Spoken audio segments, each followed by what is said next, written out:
Ryan Reynolds here from Mint Mobile with a message for everyone paying big wireless way too much. Please, for the love of everything good in this world, stop. With Mint, you can get premium wireless for just $15 a month. Of course, if you enjoy overpaying, no judgments, but that's weird. Okay, one judgment. Anyway, give it a try at mintmobile.com/switch. Upfront payment of $45 for 3-month plan, equivalent to $15 per month required. Intro rate first 3 months only, then full price plan options available. Taxes and fees extra. See full terms at mintmobile.com. Quick question. When was the last time a display ad changed your mind? Now think about the last time a friend told you about something they loved. Different feeling, right? That's how podcast advertising works. A host who's built real trust with their audience talks about your brand in their own words, in their own voice. It doesn't interrupt the experience. It's part of it. With Acast, you can access the world's largest podcast marketplace. Choose the right shows, the right audiences, the right format. Then watch the data tell you it worked. You're not buying impressions. You're buying influence. Learn more by visiting acast.com/advertise. Blowing ad budget on metrics that look great till the CFO sees them. That's bull spend. And marketers are calling it out in Dashboard Confessions. I remember telling my boss, it'll be good for the brand, when leads were slow. Yeah, it wasn't. Cut the bull spend. LinkedIn lets you target by company, job title, and more. Advertise on LinkedIn. Spend $250 on your first campaign and get a $250 credit. Go to linkedin.com/campaign. Terms and conditions apply.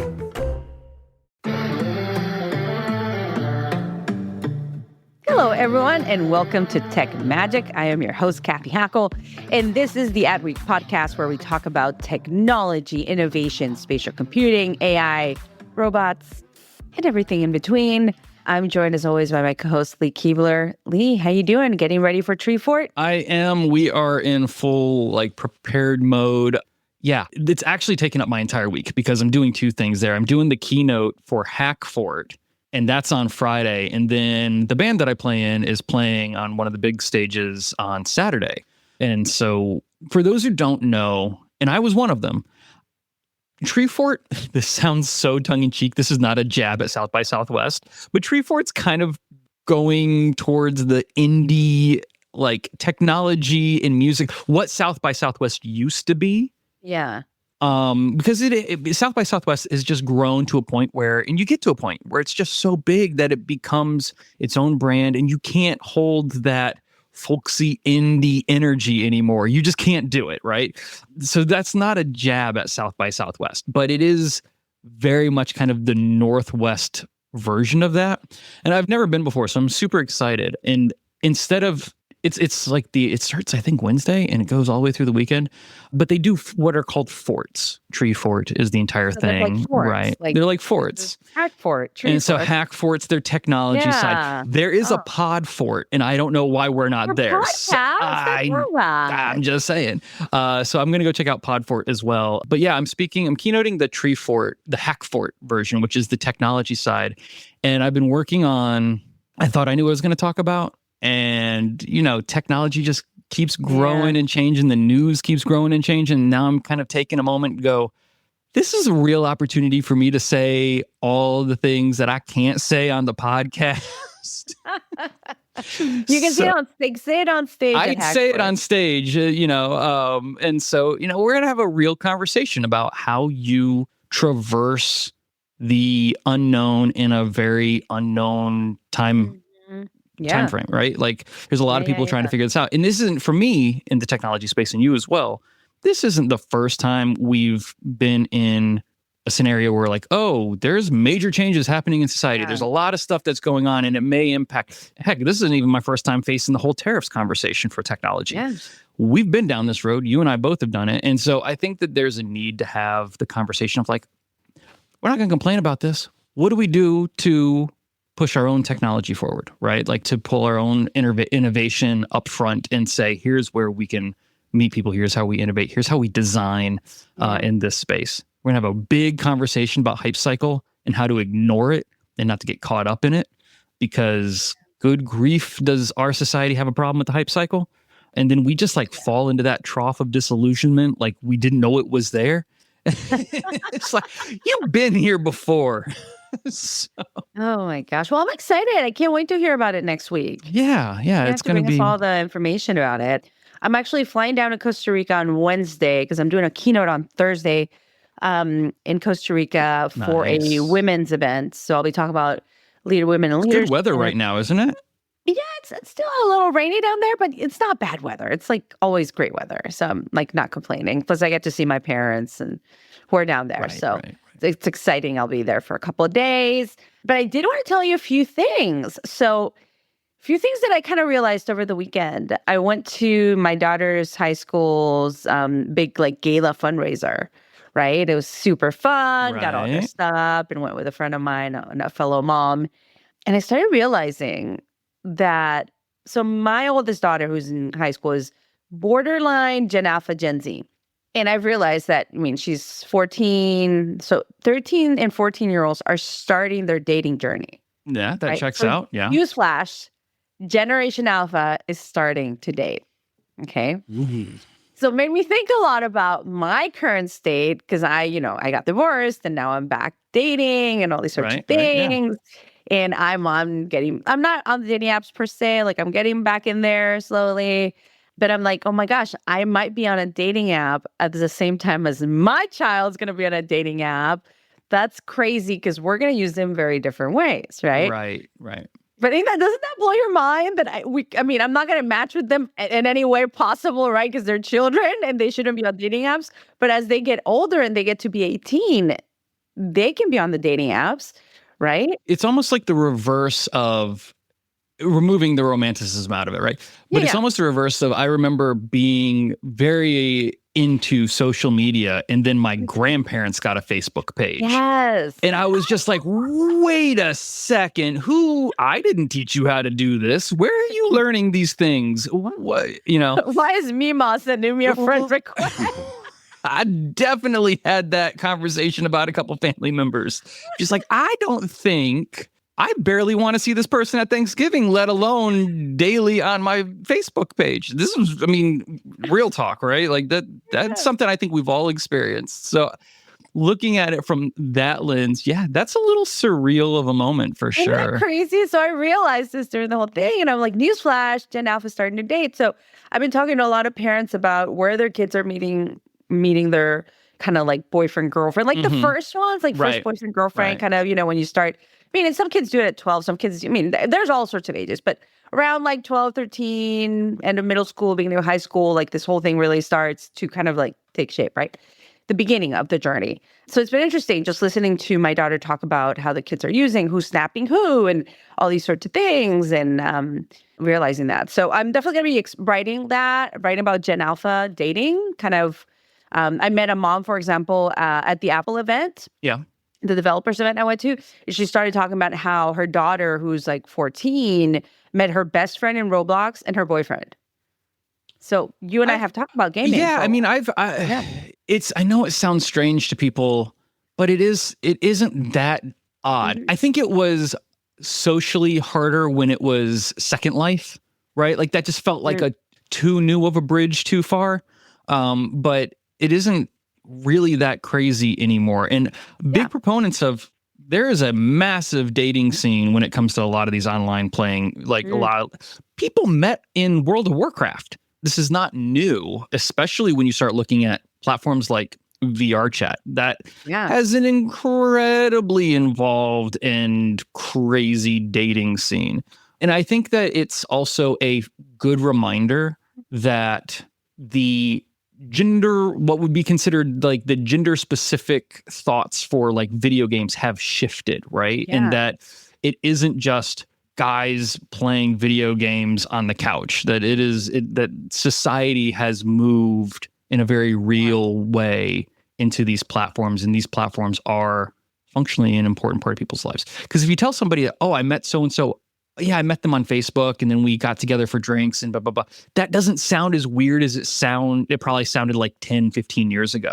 But if you still say, I met so-and-so, like 5 years from now, a couple's talking about how they met and they met on Roblox, that's not going to be as weird as it is today, right? As a conversation, because it just keeps changing. It just keeps changing and it keeps evolving. And like, as you know, last year I was trying to raise funds talking to a couple of VCs for a gaming and dating startup idea that I had, thinking about Gen Alpha and where they're spending time, where they're meeting friends and spending time with significant others, and kind of that concept, not even for Gen Alpha, like, for Gen Z and maybe older millennials like myself, having a virtual experience before you even go on a date. I think that that's super powerful. So, we'll see. But I continue to explore this. I think in my Instagram and my YouTube shorts, people are going to see a lot more of that content on the future of love and dating. I'm even calling it tech plus love plus life. So I'm going to be diving deep into that in that context. It's going to be so fun. I'm excited. I'm even doing field research. You can just call it dating, Cathy. You can just call it dating. You don't have to call it field research. Field research. This is how you write it off on your taxes? Is this It's field research. I've got all those subscriptions. Oh my gosh, you just gave me an idea. It is marketing and field research. So I might as well have, all my Raya subscription, Bumble, whatever else I use. Tax deductible. It's for work. That's hilarious. No, but I'm actually hosting a party in DC for singles. It's a matchmaking event. So it's an IRL event where you show up in person, but through the Matchbox algorithm. Matchbox is a software, and they hold these viral parties that are really viral in New York. Mm-hmm. People show up, and then through this software, they fill out a questionnaire, and through relationship science that this company has been doing for a while, at the end of the party, it reveals who your match is. So you get matched with someone there through an algorithm, but IRL. So at some point in the night, your phone becomes like a compass, and it kind of directs you to your match. That's clever. Isn't that cool? That's cool. Willing to try it. I'm gonna go try it for me. Yeah. That's. I mean, honestly, research. I just think that the use case of the technology. I just like the idea of your phone basically beacons you to this mystery person. There's something gamified and fun about that alone that I think is pretty cool. Huh. So I'll report back. That's not till April 20th. So anyone listening to the pod that's in DC, reach out to me on LinkedIn. I'll let you know if we still have spots. You have to apply to go because it's limited spots, right? So, But I'm excited. I'm super excited. And it is field research. Yes, the dating I'm doing is also field research, but... Oh, geez. That's funny. That's funny. All right, well, where do we want to start today? Yes, GDC. I think we have to dive into GDC. That's what's fresh right now. So GDC is over. There was some really interesting information that came from this, specifically around VR, which I wasn't actually expecting a lot to be said about VR. VR has kind of had what I thought, and I think this is why it's so important. The market has this feeling that it's a little bit of in a slump.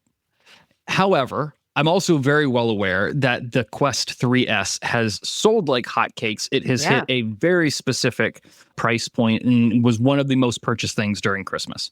Mm-hmm. So where do things stand? The Quest is still growing. Over $2 billion has been spent in just Quest titles. We're not talking about PC VR. PC VR has taken a little bit of a hit. I think in the next couple of years, we're going to see that change, especially in the next year. There's some hints that Valve, who owns Steam, is kind of working on some headset stuff. All of that is currently speculation, so we don't know. But the Quest itself, so good on Meta for this, $2 billion has been spent in Quest titles, and that's in 2024 alone. Player spending has increased 12%. I'd like to see that higher, but in any form of increase is good. That means that there is a growth in that population. More time in VR, monthly engagement is up 30% from last year. I think a lot of that has to do with, in the Quest, they have a big push for Horizon. I do think people are using Horizon more.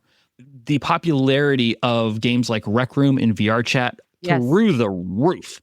People are living in those games. And I do actually mean living. It can get a little scary. Yeah, it can get a little too much. That number really jumped out at me, that 30%. From last year. I love seeing that data in a non-Ready Player One kind of way. I don't want people to live in there, right? It was all one person. It's all one person. But I do love that concept of people spending more time in some of these experiences, especially as the experiences get better. The high fidelity graphics, the ease of the use of the hardware. Yeah, and more of these kids all growing up as well and using the technology more. Yeah, so. I've always said this is akin to Yeah. For Gen Alpha and even for part of Gen Z, this is kind of their Game Boy, right? As someone who grew up in the Game Boy era, this is that portable thing that people can take. If you're watching the video of it, you can see my Virtual Boy up on my shelf back here, right? I've had that since 1995 when the thing came out. I wanted to see this world since I was like 8 years old. But that is kind of where a lot of this adoption is coming from. I've had a lot of conversations with people who mostly in like Gen X, people who are Gen X who are in like the industry and like, oh, we're not seeing the adoption. I keep reminding them, you're not seeing the adoption because by and large, Gen X is not adopting VR. Gen Alpha, on the other hand, is obsessed. And it's actually a really big deal. So we're seeing a lot of that. We're seeing a lot more increase in female players. We're seeing a broader age range come in, a lot more social and fitness in casual games. This is important because it's breaking the idea that VR is for gamers. Yes. I think everyone in the world thought VR is for first-person shooters, and it does make for a very compelling first-person shooter video game. Mm-hmm. But it is the social aspect that I think gives it true immersion and validity in its popularity. So seeing numbers like that pop out, really, really good. And I want to jump here on the more female users. I love that, especially if you look at the numbers at Roblox. And I'm just saying like the numbers in Roblox are starting to get closer to 50-50. So I'm sure in VR, we're going to start to see that as well as more and more women, use the technology, start to create worlds. And especially I think the fitness part that jumped out at me, like the appetite for social fitness and casual games. Some casual games can be cozy games, right? Which are really big. And I'm not, they're not the only things that women play, but cozy games tend to be, women tend to like them quite a bit. So I'm really interested in seeing this, and this for me, the social aspect as well is critical. And I think that that's a big push, right? A lot of the games that we see that are getting purchased, right? A lot of that, the games that blow up are mostly social. One of them right now is a hide and seek game, as opposed to like first person shooters that aren't necessarily growing as fast. However, I will give Meta a little bit of a ding because, and I think they know this. In fact, I know that they know this. Their store right now is baroque. Searching on it, it took a step backwards, and I'm not entirely sure what's going on, and I'm sure it will be addressed. It has to be addressed quickly. Once upon a time, the store just kind of like operated like any other app store did. You could search for it, had your top trending. Here's what's selling best. Here's what's new, and you could go through it. I absolutely hate, and I'm going to actually ding Nintendo here. The Nintendo online shopping store on the Nintendo Switch is by and large the worst part of the Nintendo Switch. Every Nintendo Switch player knows it. And they just, for whatever reason, don't want to fix it. That by this point, they don't need to. They just don't need to. I'm a parent who has to buy things on Nintendo Switch, and I'm always like, The Nintendo Switch store is honestly the most arrogant part of Nintendo because they make fantastic video games, but they do not give a crap about their store. No, I hate it. I personally, I'm with you on that one. It's somehow the Quest store's worse. So. But it wasn't. It didn't. It wasn't. To be. It didn't used to be. I mean, I'm going to be honest. Like, I haven't bought anything in a while, so I'm not sure how it looks like. Tried. I tried. Your word on this. When the Batman Arkham game came out, I kind of stepped in, and then I had to go through an update, and I tried to figure. I just finally gave up. I gave up. I didn't pay. I haven't played it yet. So I probably should try again. But yeah, it's kind of. I'm sure they're working on it. Come on. I know that they are. I know for a fact. Yeah, they are absolutely working on it. It's just a question of like, well, why did it get this bad? Why did it get so bad? Yeah. Yeah, it's pretty interesting. But that's really the only thing that they've got dinging them right now because the headset has continually flown off the shelf. There's been little to no hardware issues. I have never seen a company put out such an incredible piece of hardware and be relatively bug-free. No real recalls, no real issues. They had if you really think about it, they've done Meta is proven to be a great hardware company. They're in their hardware era. Meta is in their hardware era now. They're starting their hardware era. Yeah, and they're killing it because even Google had a pretty rough start when it came to hardware, and they had every resource you could imagine. So to see a social media company go into hardware and do it pretty painlessly, seamlessly, either they've got some great people behind them, or I don't know what they're doing. I really don't, because I've always been surprised. They just nail hardware.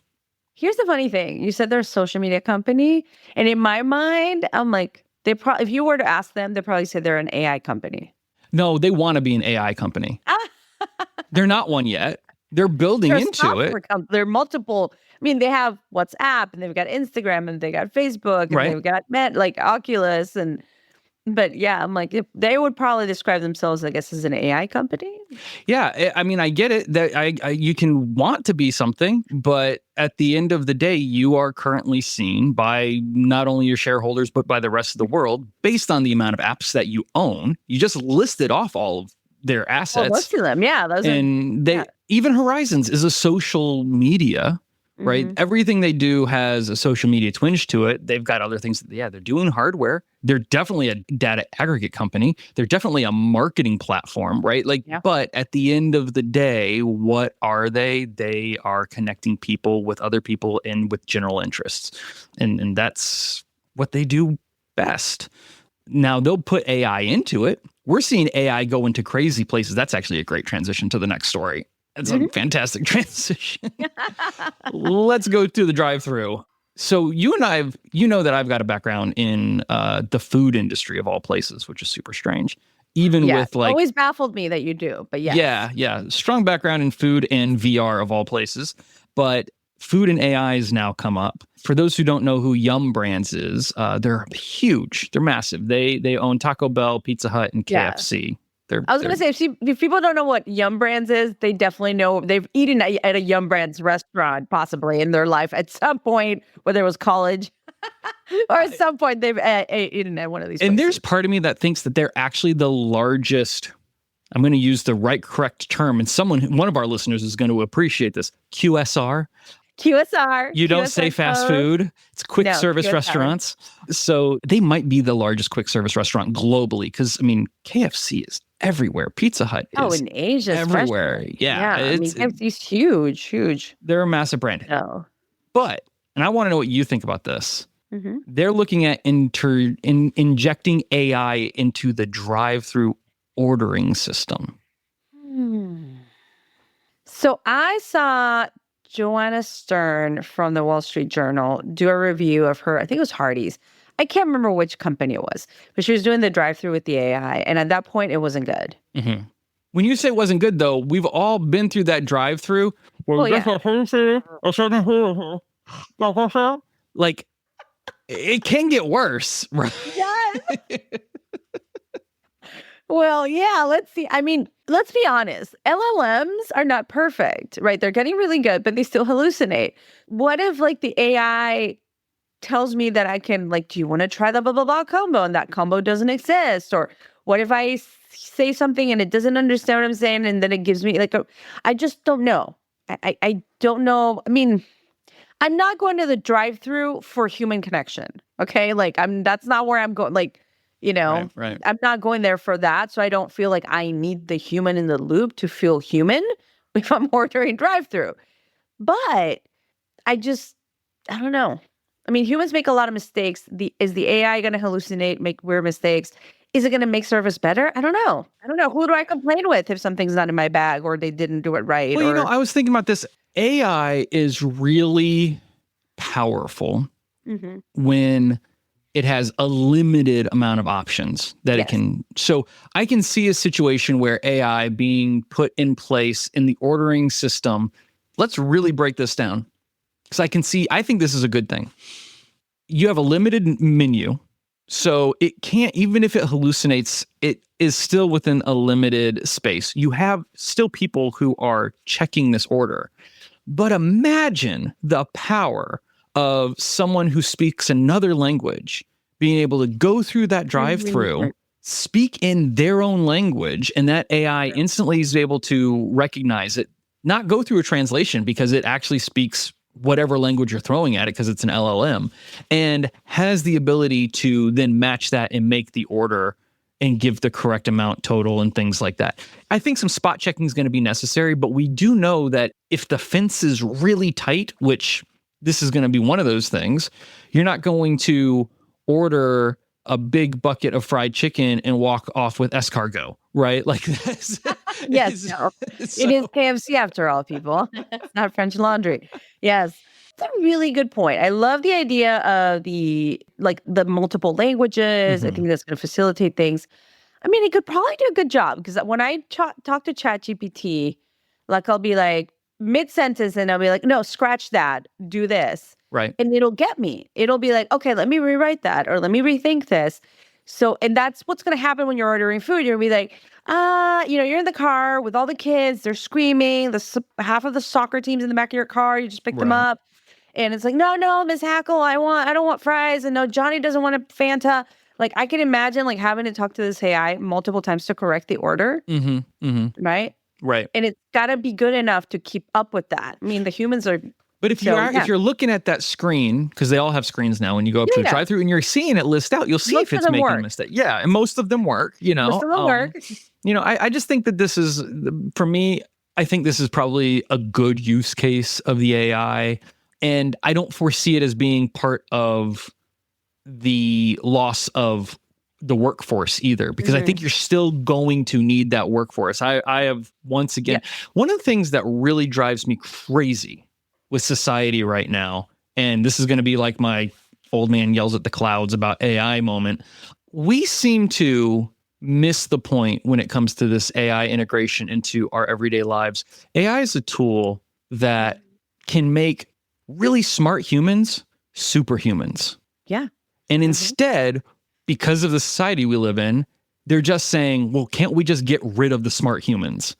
It's just throwing so much away in that process where, you guys, this technology takes normal people and gives them really smart powers. But if you give AI to super smart people, they can become superhumans. And you have a story on this when it comes to a doctor. I'm just going to let you go straight into that. Yeah, so this is an amazing story. And one of the things I've been thinking about is like, as I share on Instagram more stuff on like, whether you should swipe right or left on technology and love, I'm also thinking about in general in life, when does technology actually do things that make life better rather than worse, right? Right. And these are two stories that really touched my heart. I think they might resonate with a lot of people here. So one is from the New York Times. It's about a man who has a rare disease. It's one of those very strange diseases that only a very few amount of people have. And he was very, very sick. And, he was just getting to the end of his rope, just kind of like he was starting to, in his mind, starting to be like, well, how am I going to die? Like just getting to that point of just towards the end of just feeling like there's nothing else you can do for me. And he reached out to a specialist he had talked about once, talked to once about this, several times about this like rare disease. And the doctor decided to take a really different approach and used AI to come up with a new sort of treatment. So like a new combination of some of the medicines, even something the guy wasn't even on, and they tried it. I mean, at this point, right, he was I lose nothing trying this new treatment. And the outcomes were great. He's currently in remission. So very powerful story of, there's an actual medical name of what that's called when you kind of look at a completely different type of path to treat. I don't remember what the medical term is. I thought that was a TV show called House. Yes. There is a TV show called House, which is fantastic. And it's called House. See, imagine if House had AI. Right. Yeah. Like the episodes would be shorter, I'm sure. But regardless, like this is what this guy did was use AI in a totally different way, came up with a new treatment plan. It worked. Yeah. It worked. Yeah. And that's what I mean is like, if you put AI in the hands of the right smart people, you get superhuman powers. Yes. Don't try to get rid of the people, enhance the people and make them do things we've never been able to do before. That's why I think people often hear whatever, like a talk of mine or the podcast, and they think that I'm like against where technology is. I'm like, no, I'm super excited about it. I'm against the concept that it replaces people instead of enhancing them. It is such an enhancement. It's crazy. Well, imagine that. So that was a great story. And then there was another story. This one came to me through my friend Lindsay Mastis, she's a fantastic AI reporter here in DC who used to work at one of the TV channels here. And now she's independent, doing great content. We're going to have her on the podcast soon. But she put out a great story, great video about this man who works for OpenAI. And I'll caveat this by saying this is not an OpenAI story. It's a personal story about this man who works for OpenAI. He happens to work for OpenAI. And his wife has cancer, and she's been using AI to help her navigate the treatment process, the emotional process, like everything that she's going through as a pretty relatively young woman going through cancer, and how it's helping her cope and how it's helping her and her family. And it was just, to me, once again, a very powerful use of AI that, first of all, is very human, just pulled at my heartstrings. And then, yeah, it made me feel like, okay, it's not all bad, right? No. It's not all bad. It's not just all job replacement, and it's not the Terminator. And, so the good with the bad, for sure. Yeah.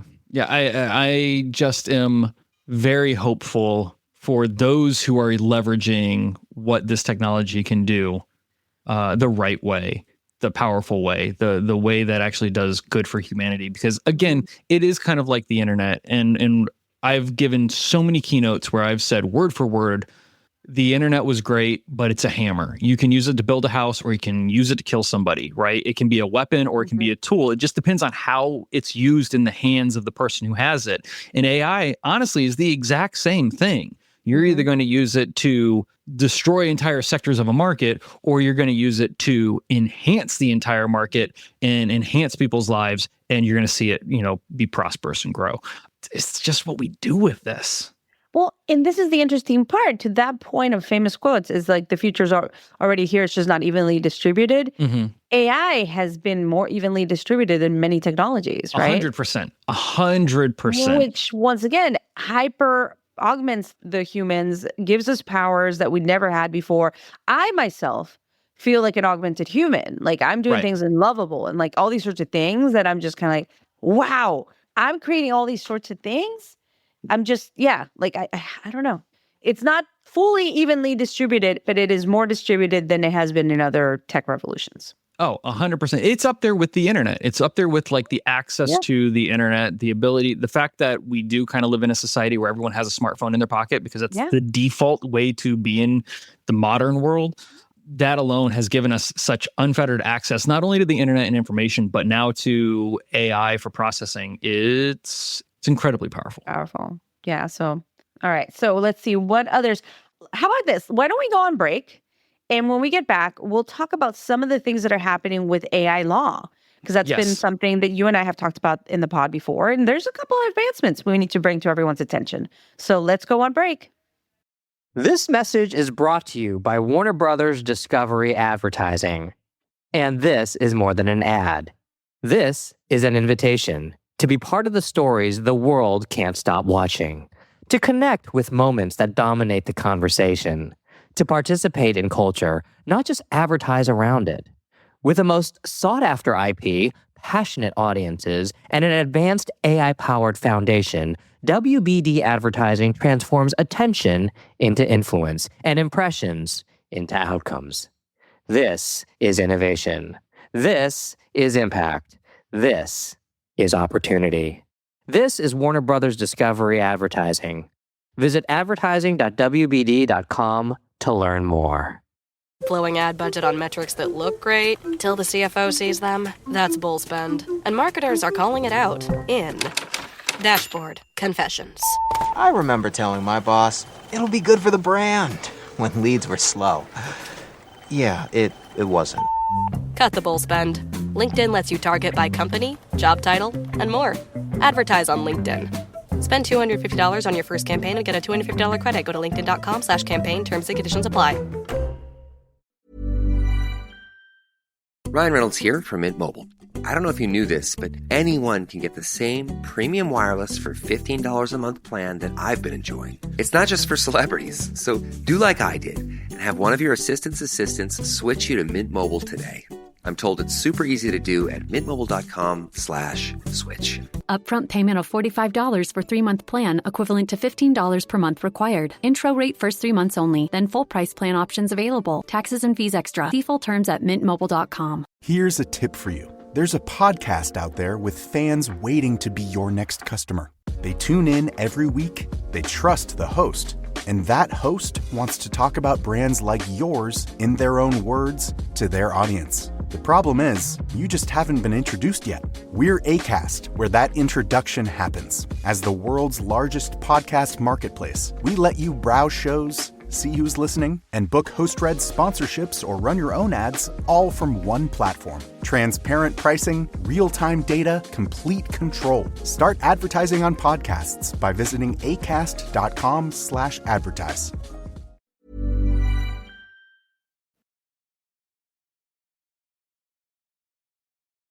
All right, Lee. So a few things that are happening. An appeals court rejected the idea and the concept that you could copyright AI-generated art that did not have a human in the loop. Right.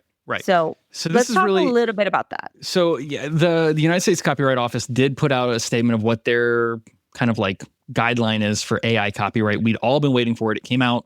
Yeah. I think you were actually on one of your trips. This was a conversation that I actually had with Adam Davis when he was filling in.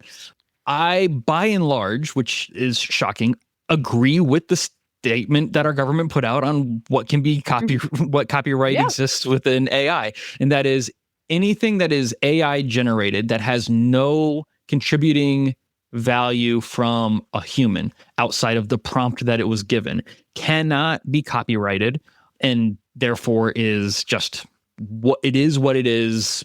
You can use it, and if someone takes it, they take it. This makes a whole lot of sense at the end of the day, because it's not keeping you from taking something that's AI generated and building upon it to copyright it. So if I utilized AI to give me 5 different concepts for a country song that takes place in Ottawa, right? And it was something random like this, and it gives me 5, and I take one of those concepts and I'm like, oh, I actually like this idea, and I go and I write a song based on that idea. That I can copyright, but the output I can't. If I just say, write a country song based on Ottawa, and whatever it outputs, I go and I drop off at the Copyright Office, they're going to tell me you can't copyright this, or you can't enforce it if it can be proven that it was created through AI generation. Now I'm giving a really random version of it, but it's not that far from why it went into appeals court to begin with. There is an artist who put out some AI generated work who tried to copyright it and was rejected by the Copyright Office. And then so he took it to appeals court from St. Charles, Missouri. He applied for a copyright all the way back in 2018 for some pieces of visual art that he had made utilizing an AI system. The office completely rejected the application in 2022.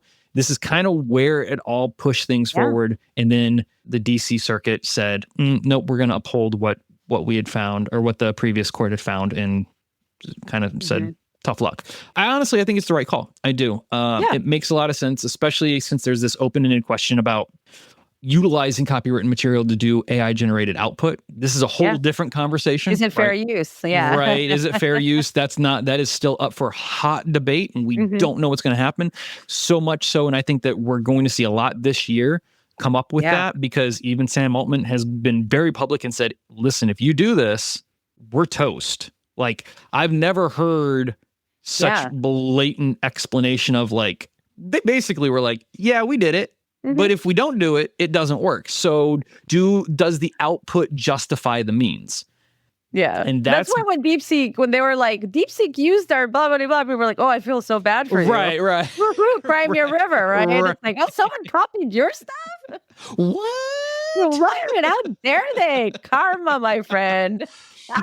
And I don't really know what the right answer is. I'm not, as someone whose most of my career has been in intellectual property and copyright, I'm sure everything that I've ever put out has been scraped by an AI at this point. I still don't know what the right answer is, because there is a use case for fair use. And the output is not generating a duplicate of my work. So I don't know, because I was talking to someone about this debate, and tell me if I'm off base here and why I would be wrong. If I go to the public library and I go check out a book and I learn something from that book and I make a derivative work off of something that I learned from that media, I didn't pay for that media.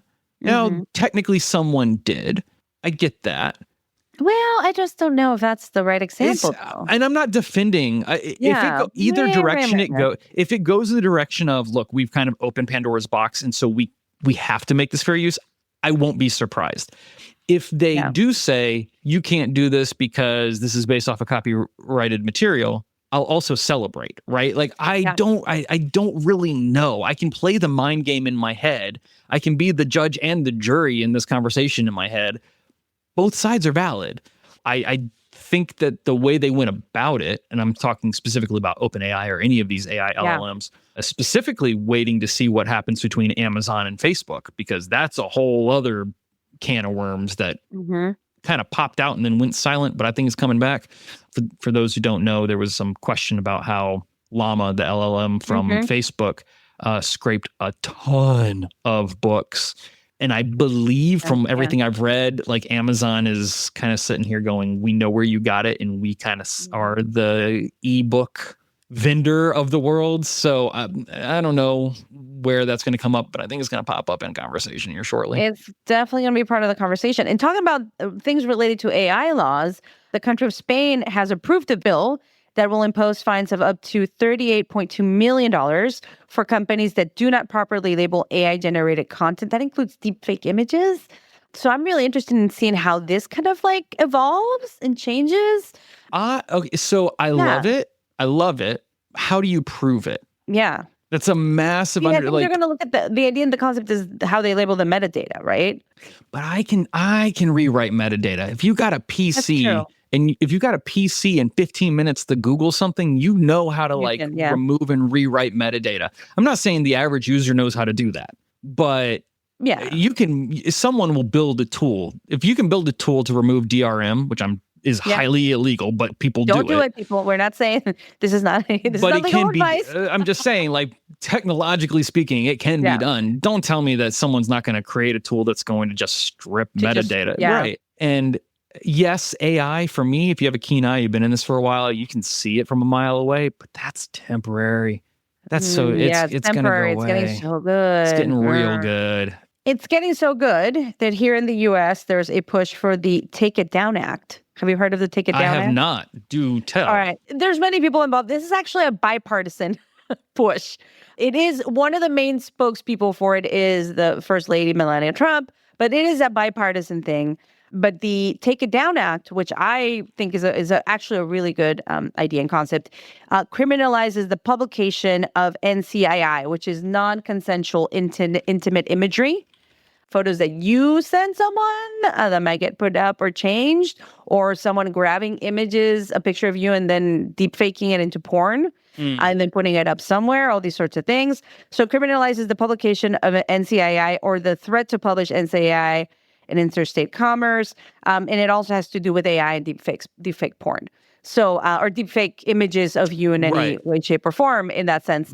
So as a woman, anyone really, woman, as a mom, like this just is something that I can get behind. I think. I think this is true for anybody, right? Like that it's just an obscene, scary thing that we've talked about on this show in the past, and I'm honestly surprised with as much content and news that comes out around the AI world that this is just something that people don't talk about. Like, this is genuinely the boogeyman story of all boogeyman stories for AI, and no one wants to talk about it. Yeah, there needs to be some teeth here. And we've always wondered, where is it going to come from? And I have gone on the record saying it's going to come from Europe. So seeing Spain step up and say, you don't mark your stuff as AI, we're going to slap you with what? Like upwards like 38 million? 38.2 million, which is not a lot, but still, hey. It's not a lot for like OpenAI, right? Like that's a sneeze. But if you are doing something particularly egregious and you're just some person, it can be real problematic. So if you're just out there doing knockoff art or something worse, that's a deterrent. That'll stick. Yeah. And I mean, I hope the Take It Down Act kind of pushes through. I really do think we need, especially with young kids, the use of some of these things in some of the schools. I mean, there's even like a whole podcast. It's called like, oh gosh, I can't remember what the name is, but there's a whole podcast about something that happened in this very small town. And the whole thing is about how this just went out of control in one of the schools. And it affected a lot of people's lives. So I'm really interested in kind of seeing how this progresses and changes and et cetera. Even from a personal perspective. And if you have kids in the car, like I would suggest that you cover their ears right now or stop the podcast and wait till they're out of the car. Give them time. 3, 2, one. Okay. Even like on a personal perspective, I remember, so a man that I went on a couple of Bumble dates with, who obviously found me very attractive, but he literally one time, and I mean, literally we just went on a couple dates. Like this is not he was not my boyfriend or anything like that. He literally one time told me that this is horrible. He was looking at OnlyFans to try to find a woman that looked like me. And if he didn't find a woman that looked like me, he might create his, like, that just blew my mind that someone would come out and say that to me. Needless to say, never seen him again, not interested in ever seeing him again.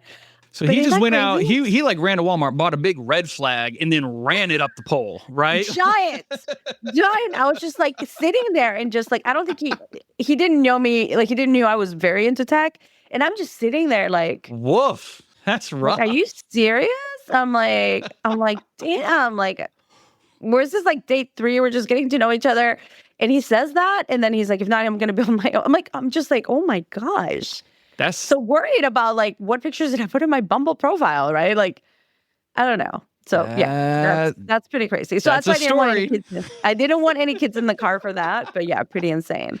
And I'm sure he's not the only man thinking about this. So don't get anything here, guys. No. It's a real conversation that we had. And I honestly, like I said, I'm just surprised that more people aren't pointing it out.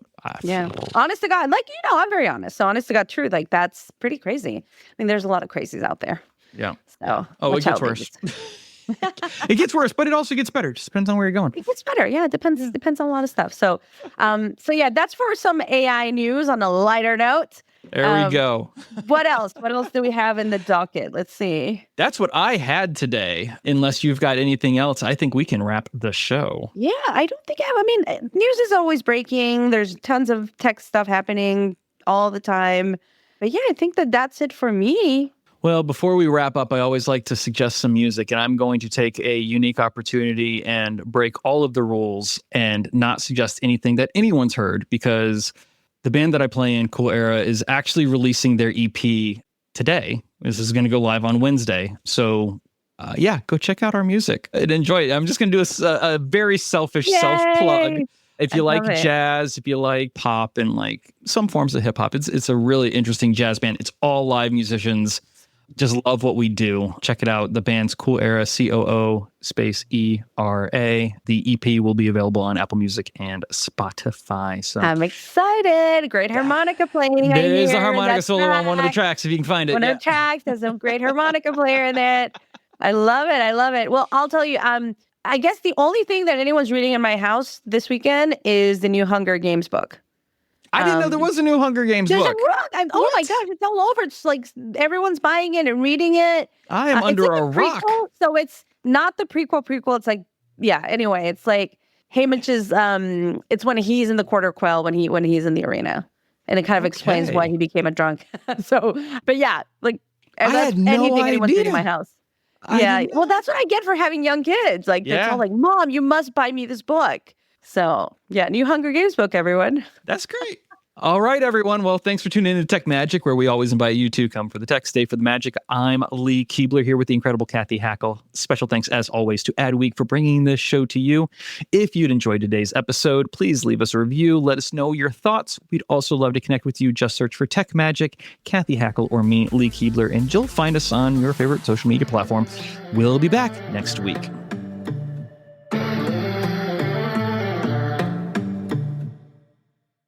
Blowing ad budget on metrics that look great till the CFO sees them? That's bull spend. And marketers are calling it out in Dashboard Confessions.